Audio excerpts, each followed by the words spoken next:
It's one small step for man, one giant leap for mankind.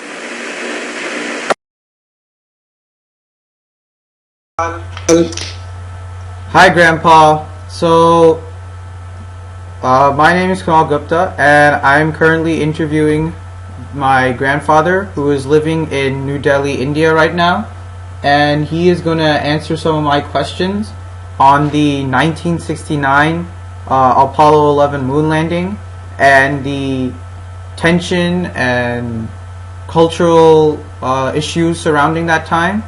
And he has gratefully accepted my request to interview him. So, Daddy, Grandpa, first question. Can you give us some background information on yourself? Yes. I am holding a university degree in science, majoring in physics, mathematics and statistics, and also a university degree in mechanical engineering. I worked as a practical software engineer for over 37 years in various industries, and after that I switched over to design of mechanical utility systems. I am now working full time with architects firms for the last around 20 years, designing these mechanical utility systems. So,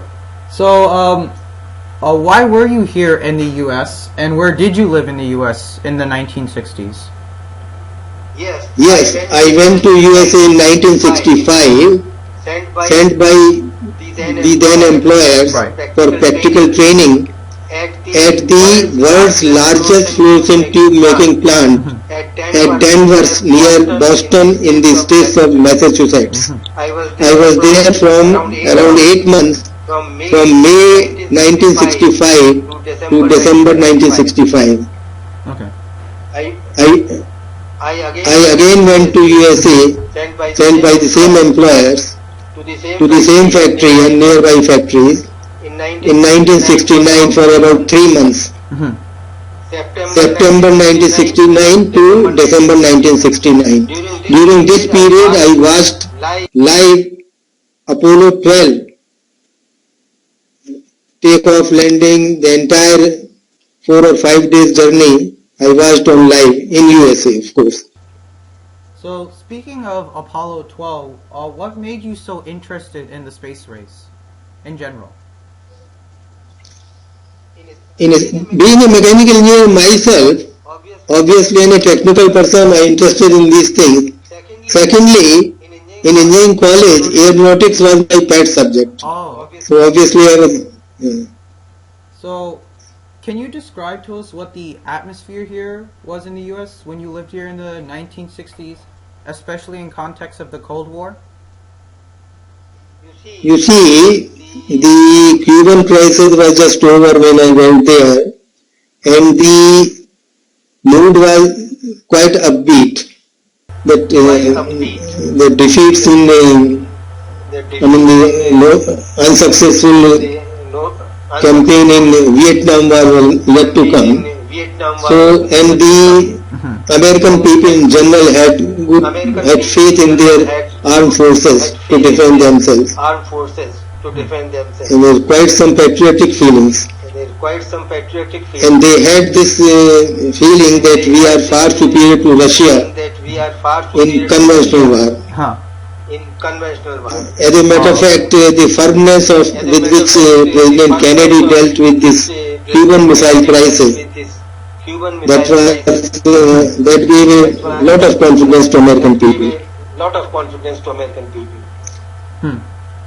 So, in your opinion, what do you think triggered the space race between America and the Soviet Union? Can you repeat the question? Yeah.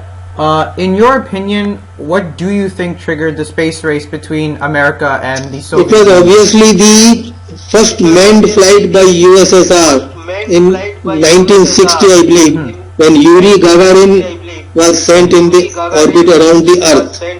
That jolted the American people into accelerating this space exploration.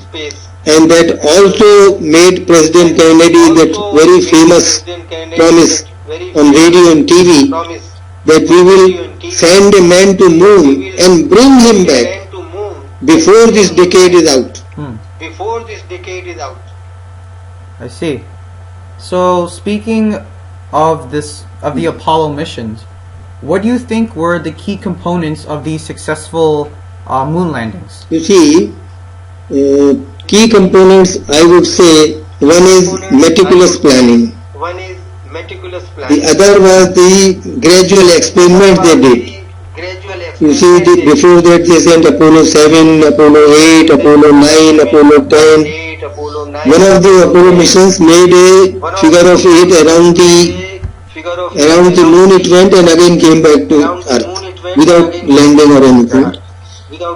Another space mission went around this orbiting the Earth only, more than the duration of the suppose this man landing and coming back. So with all this data they gathered this experience and they used it for improvement in the subsequent flights. These I believe are the two key components. So can you describe what the experience like during the days of the actual Apollo 11 flight? You see, I was in India at that time, and in India at that time the reach of the TV was very little. The TV was only in New Delhi, and some circle a radius of 30 miles only was it able to cover. But I was listening to the radio commentary all the time, and when the Apollo 11 actually landed, it was very late in the night here, but I kept awake and listened to all that, and you see, I still remember the words very distinctly by Neil Armstrong when he stepped out of the moon and he said, "A small step for man, a big leap for mankind." That I very distinctly remember. And also another thing I remember, when this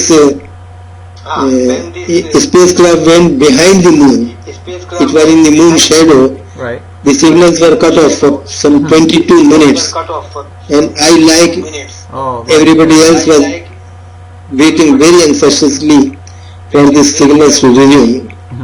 And when this actually landed on the surface of moon, just before that there was a lull, there was silence for I think 2 seconds. And then this famous word, the eagle has landed. My God, the applause, I think the whole world must have applauded. So, can you recap the world's reaction, especially on TV, radio, and newspaper to the Apollo 11 moon landing? Yes, I mean, I think all the papers in the world must have made it the headline news, no doubt about it. One of the English newspapers in India printed in big 8 inches size letters, red letters, only 4 words in the whole page, front page, only 4 words, man lands on moon. Just 4 words, man lands on moon. And all the papers without exception, whether English or vernacular, they give full coverage to this event. I believe it was the greatest event of all times.